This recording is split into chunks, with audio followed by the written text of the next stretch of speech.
Mesdames, Messieurs, bonjour. Très heureux de vous retrouver pour cette nouvelle émission Power Boost. Alors cette semaine, on va aller à la rencontre de jeunes agriculteurs, des jeunes qui sont motivés, qui en veulent et qui réussissent. Vous allez voir, top départ pour cette nouvelle émission Power Boost.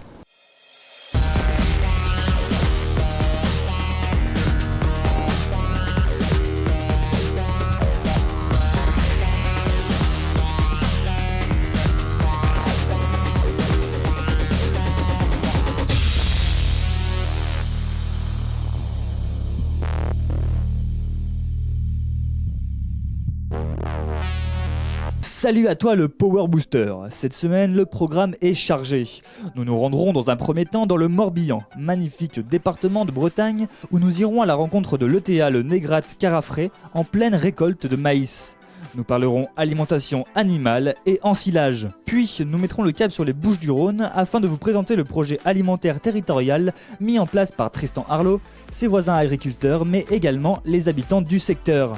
Enfin, nous parlerons vol à la ferme puisque Tristan en a été victime cette semaine. Alors, tenez-vous prêts, mais avant tout, les news.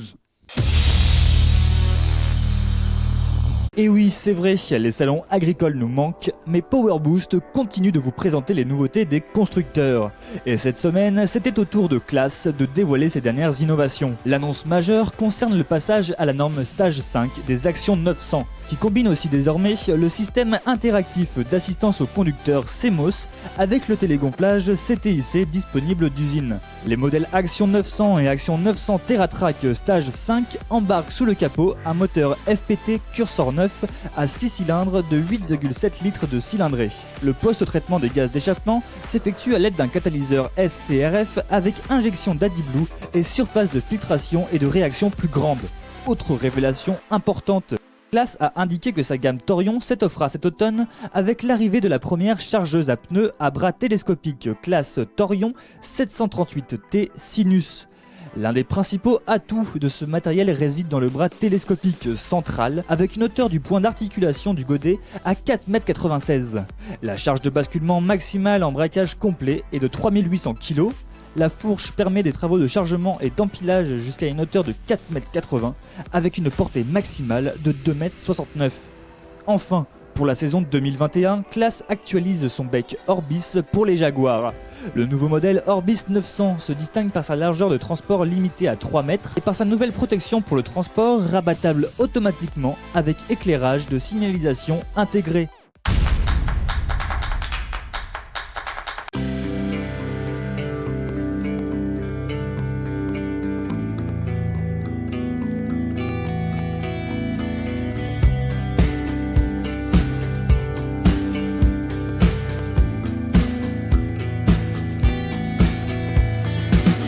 Salut Maxime. Bonjour Paul. Je vois qu'il pleut en Bretagne. Bah oui, c'est la Bretagne. Et côté rendement, c'est plutôt bon. Oui, cette année, les maïs sont assez beaux dans l'ensemble. C'est vrai que l'été a été assez sec, donc on avait très peur au maïs, au rendement. Mais bon, la pluie est arrivée au bon moment, donc voilà, on n'a pas à se plaindre cette année, on a eu très beau maïs. Est-ce que tu peux nous présenter tes entreprises ? Donc on a une entreprise de travaux agricoles qui a été créée par Eric, qui est mon beau-père en 2000. Donc au jour d'aujourd'hui, il y a 8 salariés plus Eric aussi, du coup.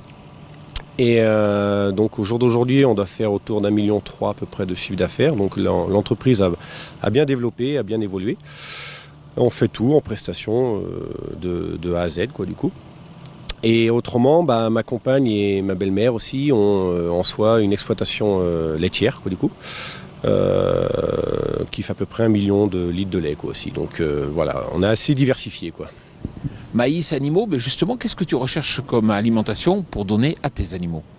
Principalement, une ration pour une vache laitière, c'est vraiment principalement du maïs et de l'herbe aussi, surtout en Bretagne. On a de la chance d'avoir le bon compromis parmi les deux. Donc c'est vrai, ce qu'on recherche nous en maïs, c'est vraiment une qualité de coupe. Une qualité de coupe et surtout un grain très bien éclaté, du coup. Donc c'est vrai qu'on est parti un petit peu sur la faine, du fait de cette qualité de coupe et d'un grain même éclaté, on peut dire pulvérisé, C'est-à-dire qu'on cherche vraiment à ce que tout soit digéré. Voilà, c'est ça. Aucun refus. Faut pas qu'il y ait de grains dans les bouses. Faut pas qu'il y ait de refus sur la table d'alimentation, quoi. C'est vraiment l'objectif recherché par les éleveurs laitiers d'aujourd'hui, quoi. Alors c'est vrai qu'en matière d'alimentation, on a vu qu'il y a eu des modes, brun long, brun court. Aujourd'hui, qu'est-ce qu'on recherche ? Il y a tout. Donc c'est vrai que on va pas révolutionner la coupe en soi, les techniques, quoi, on va dire, quoi. C'est vrai qu'on était sur la coupe fine, après on est reparti sur la coupe longue. Là, c'est vrai que il y en a qui veulent toujours de la coupe un peu plus longue, mais on revient vraiment sur des basiques, des coupes autour de 14 mm, quoi, 14-15 mm, quoi, en maïs normal, et après on peut descendre quand on est vraiment dans du maïs sec, quoi. Mais après aussi, il y a les méthanisations qui se montent de plus en plus. Et là, c'est vrai qu'on recherche vraiment sur des coupes très très fines, quoi, du coup, quoi, pour améliorer le microbisme, l'attaque du microbisme, on va dire, sur le maïs ensilé, quoi. Là aujourd'hui, tu arrives à jongler un peu avec toutes ces demandes différentes ? Ça va, cette machine est assez polyvalente. C'est vrai qu'elle a un rotor, l'un des plus gros du marché, donc ce qui permet vraiment d'avoir une coupe très franche, très propre et aussi jongler sur des valeurs de coupe assez élevées, quoi. Alors Maxime, on la voit passer derrière. C'est vrai que quand vous avez acheté une Katana en 2014, il y avait quand même un peu une prise de risque, non ?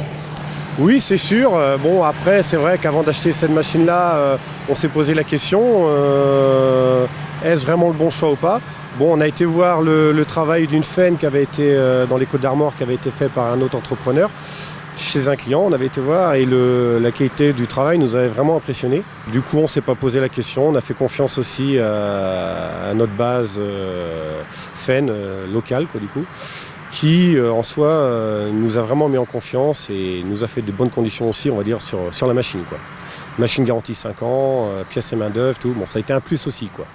Maxime, je sais qu'entre deux pluies, il faut bosser, donc il faut y aller. Bonne continuation à toi. Merci Jean-Paul, à bientôt. Nous allons à présent tout près d'Aix à la rencontre de Tristan Arlot. Vous allez voir, il a su développer une activité qui marche bien. Salut Tristan. Salut. Bon, alors tu es agriculteur ici dans les Bouches-du-Rhône, un coin qui est vraiment sympa, agriculteur bio. Dis-moi un peu ce que tu produis. Alors nous, on fait 1,5 hectare de raisins de table.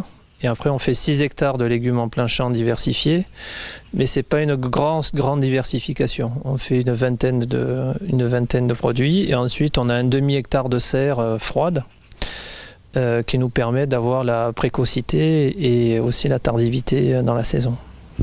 Alors, ce qui est vraiment intéressant, c'est que tu t'es installé il y a plus d'une dizaine d'années, tu as déjà un petit peu de recul et tu as inventé un peu avant l'heure et puis avec une approche territoriale, c'est qui le patron et la ruche qui dit oui.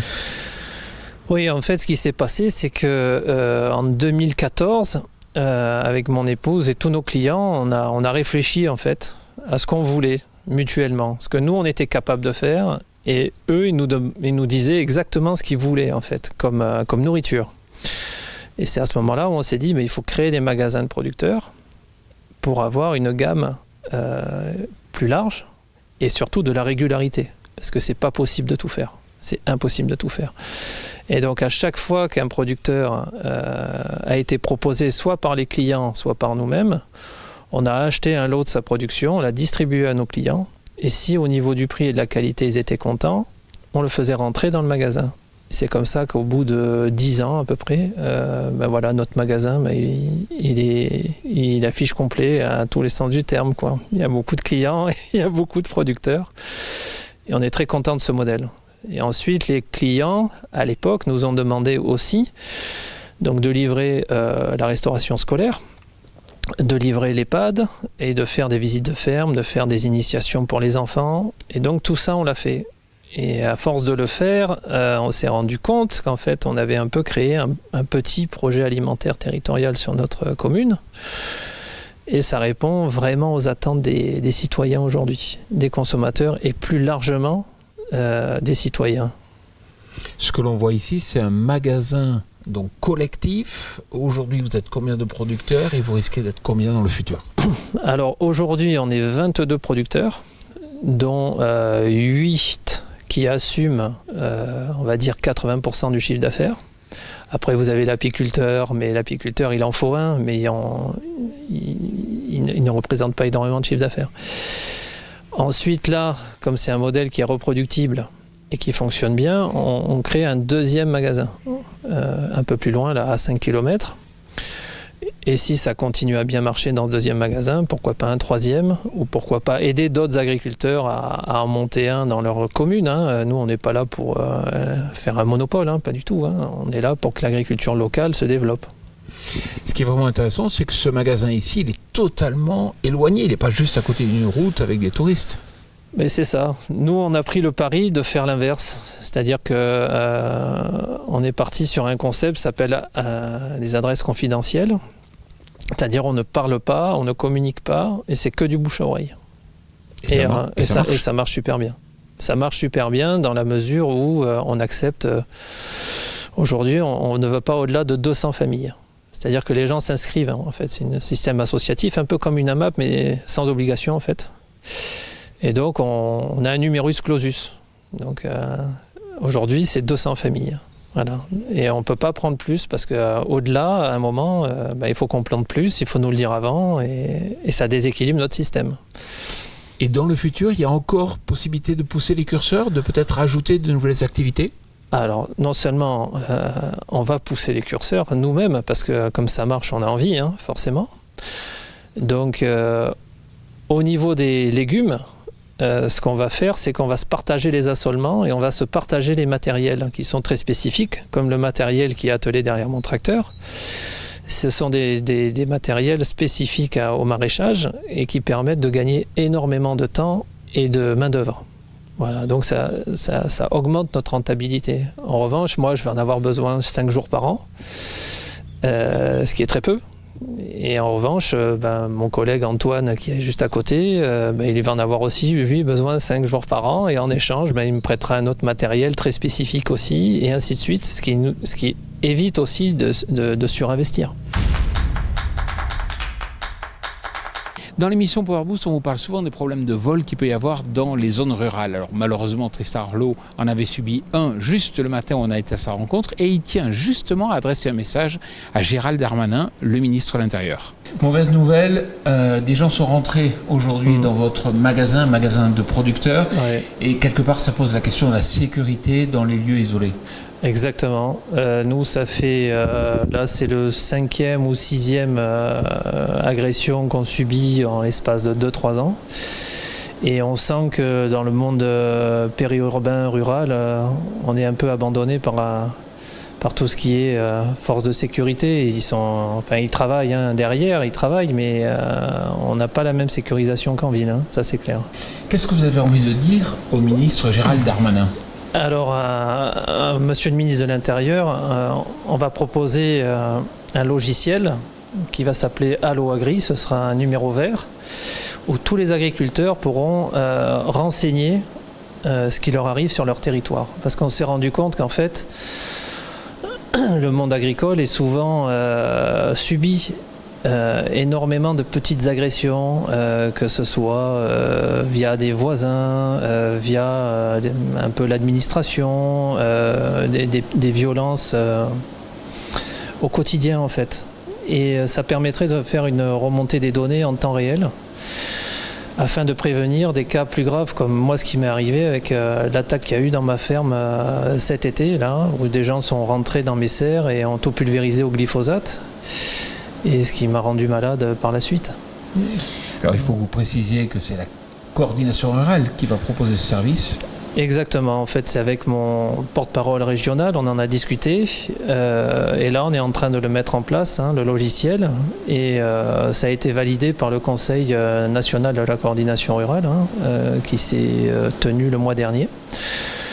Donc là, on met en place le numéro vert, on met en place le logiciel et on montrera les résultats aux institutions, évidemment, si ça les intéresse. Tristan, merci beaucoup. Mais merci à vous. Bon voilà, j'espère que cette émission Power Boost vous a plu. Vous savez que pour tout savoir sur l'innovation en agriculture, c'est très simple. Il faut consulter notre média partenaire Agriculture et Nouvelles Technologies. Chaque jour, il y a de nouvelles infos. Je vous souhaite une excellente semaine.